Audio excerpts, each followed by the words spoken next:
Hey there, beautiful people. Today we're going to talk about something that's really true, even when you don't want to believe it, perhaps, and that is that we are what we think. It all comes down to that. And it's what I call divine mind. So let's talk about that today, because what is divine mind?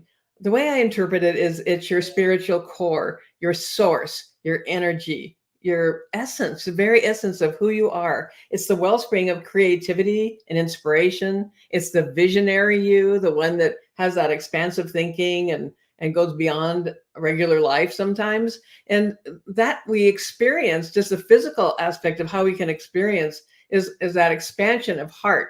It's what happens when we look into the eyes of our baby. It's what happens when we go to a wedding and we feel that emotion welling up for feeling the love between the people that were there to share this special time with.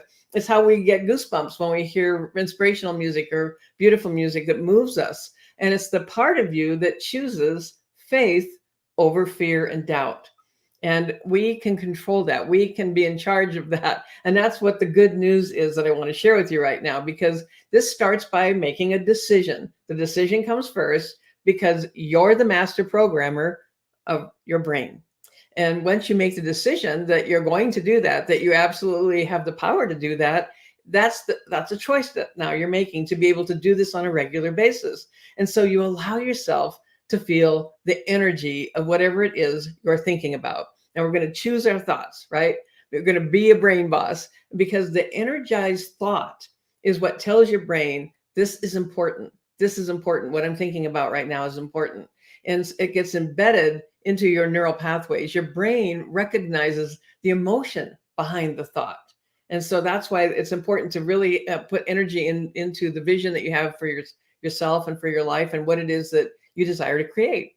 Because more energy means to your brain, this is important. It's like you're telling your brain, this is important. This is important. We want to categorize this. We want to file this under important. And when you do this, you're creating new neural pathways in your brain. Our brains actually have the capacity to prune away the unused, unneeded stuff, like what things that might be from when we were little tiny children, things that we needed to be able to learn to put a spoon in our mouth, or how to walk instead of crawl, or how to pedal that tricycle. We don't need that anymore. We don't need that training anymore in our brain. So our brain knows that we're not using it as we get older. So your brain automatically prunes away the unneeded stuff, just like we might prune branches in the spring or take care of our garden.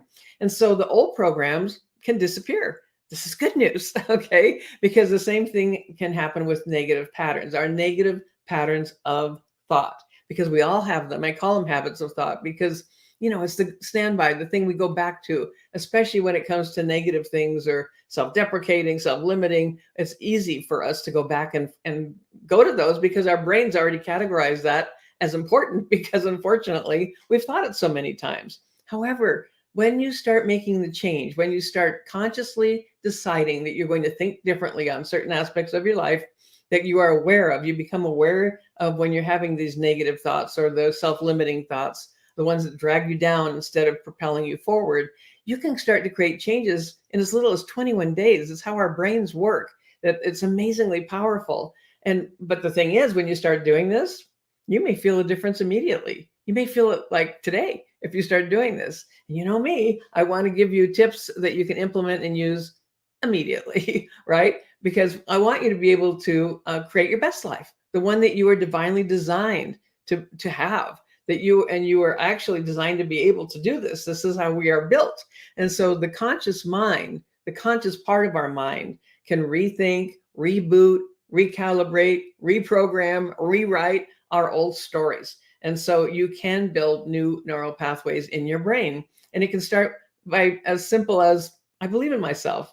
I'm successful. Money comes to me easily, right? And so I always have loved a quote from Oprah Winfrey that she says something along the lines of that you manifest what you don't manifest what you want, you manifest what you believe, and that comes deeper, right?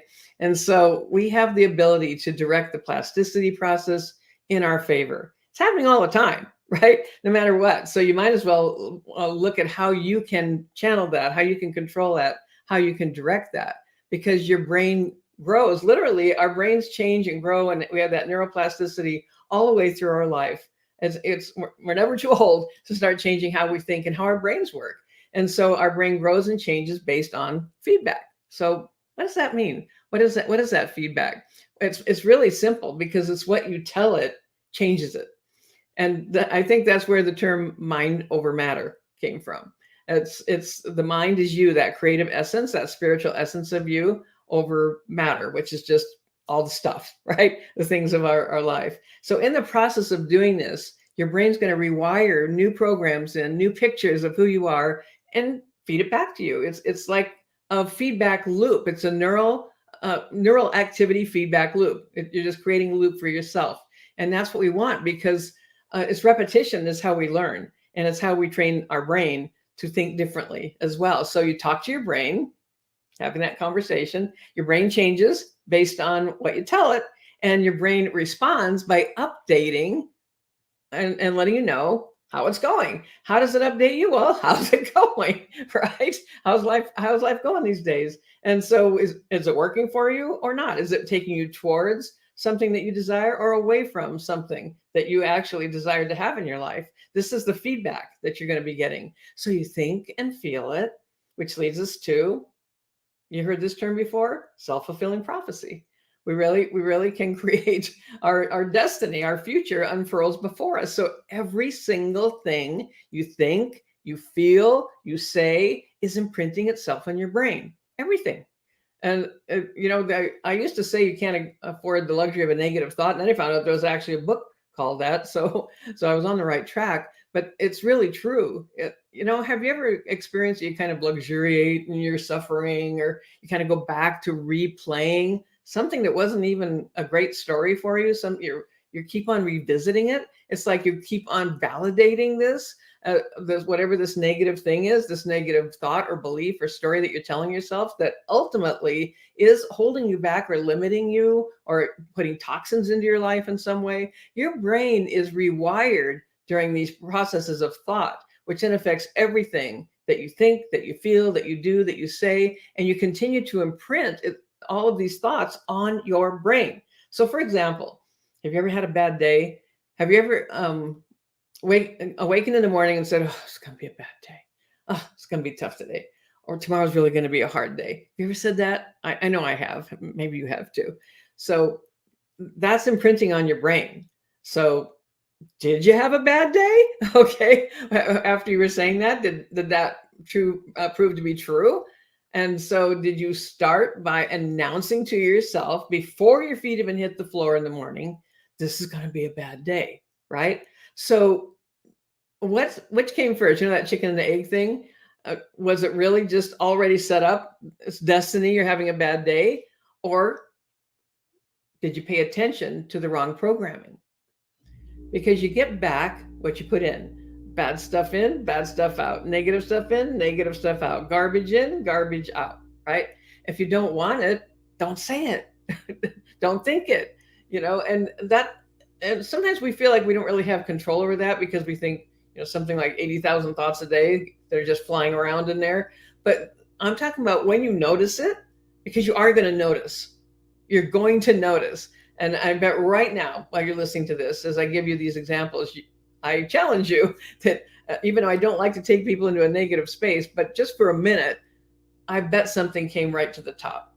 Maybe something that you've said to yourself in the last 24 hours, or something that you consistently say to yourself, a habit of thought that you speak and proclaim and declare into the world, and most of all, to yourself. So again, everything you think, you feel, you do, you say is being recorded in your brain. Now, this isn't to freak you out. This is just to make you more aware that this is how it works. Because what happens is that your brain does this really quick search, and it compares, the files are running, all the little lights are blinking on and off, and compares every thought you're having to a thought you've had before. It's going to match things up. That's one of the jobs of our brain, our reticular activating system, make your outer reality and your inner reality match, so that we're not just living in chaos, right? That it's consistent. And so your brain will find every single one of your neural programs that you've already programmed in get this now, it's so important, that agrees with what you just thought. It's going to look for the proof. That's the way our brains work. It's just how minds work. Your brain is going to add more proof to your files of, yep, validating that negative thought, validating you're never going to make more money than you've ever made now, validating you're too old to do a new thing, validating you're not so smart, all of those things. You're not worth listening to. You should stay hidden in the shadows. Validation, validation, validation. This is what's happening in your brain when you think thoughts like that. So the result is that you easily find the proof to defend and justify your limiting beliefs, which adds more proof to the neural programs that are justifying that negative thought, justifying that belief, which adds more justification, more limitations. Are you getting the picture here? It's kind of exhausting when you think about it like this, but you are what you think. You are what you think. When I was a kid, my mom had a book by Adele Davis. It was called You Are What You Eat. And it was all way back in the day when I was a kid. My mom was already on board with, why yogurt was healthy and why, when whole grain bread was better than the Wonder Bread that I wished I could have because all the other kids at school did, squishy, squishy, make it really flat and it stayed flat. I thought that was like cool. And I never got to have it. So, except at school, ironically, they did sell the little sandwiches at school. So, but the thing is, your brain is building the files all the time. And the more you tell it, the more it builds. The more it builds, the more it appears to you to be true. And so it just feels like this is your truth. The belief has become what you're creating as your reality and your truth. And your life is a reflection of your neural feedback loops. Ooh, that means we have to take responsibility. Uh-oh.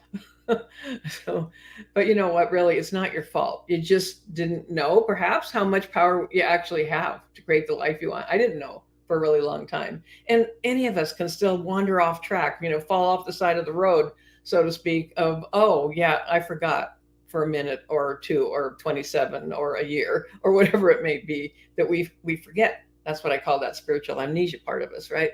But now you do. I'm reminding you today, I'm here to remind you today to challenge yourself to think differently. So pay attention to what you're saying, writing, declaring, proclaiming, believing, sharing with the world, announcing as your truth. And this is why we all need to be mindful also of where we hang out, right? And I'm happy to see some folks are hanging out with me right now, because there's a thing in science called mirror neurons, just like it sounds, mirror neurons, right? We unconsciously mirror the actions and energy of those we interact with. Think about that one for a minute. When you're out there at your family reunion or whatever, our mirror neurons fire when we even observe an action taken by somebody else. It's super powerful. And when we start being more mindful of it and aware of it, it'll make you more conscious, of the moments where this is happening, good, bad, or indifferent. So like when someone comes towards you and they smile, you're probably going to smile back. That's like a little example of a mirror neuron. Maybe you've gone to a sad movie or a movie that has a really dramatic part and the music is building and the drama is building, and maybe you find yourself, wow, I'm tearing up, And so the feelings and the attitudes of others get imprinted on our brains too. Oh my gosh. I'm not going to get political here, but just look around. Okay. That's all I can say about that one. And think about good energy versus negative energy. Our thoughts are energy, literally energy. And it's like an electrical current. You can feel energy from yourself and from others, and it's real. Have you ever been around somebody who was just like, ooh, wow, dark energy? You really don't want to be around this person. On the other hand, are there folks that make you feel like, oh, more energized, more positive, happier, more inspired, whatever that may be? That's a lift in your energy that you probably can feel physically. And some scientists call mirror neurons the mind reading neuron because of how powerful that reflection is. So in a way, it's like our brain is linked to someone else's brain, and it can happen through proximity.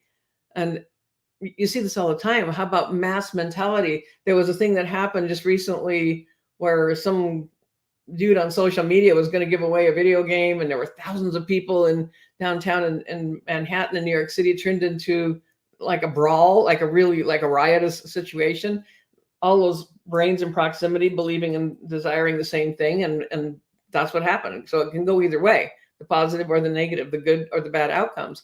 That's why you hear the saying that that your life is a reflection of the 5 people you hang out with the most.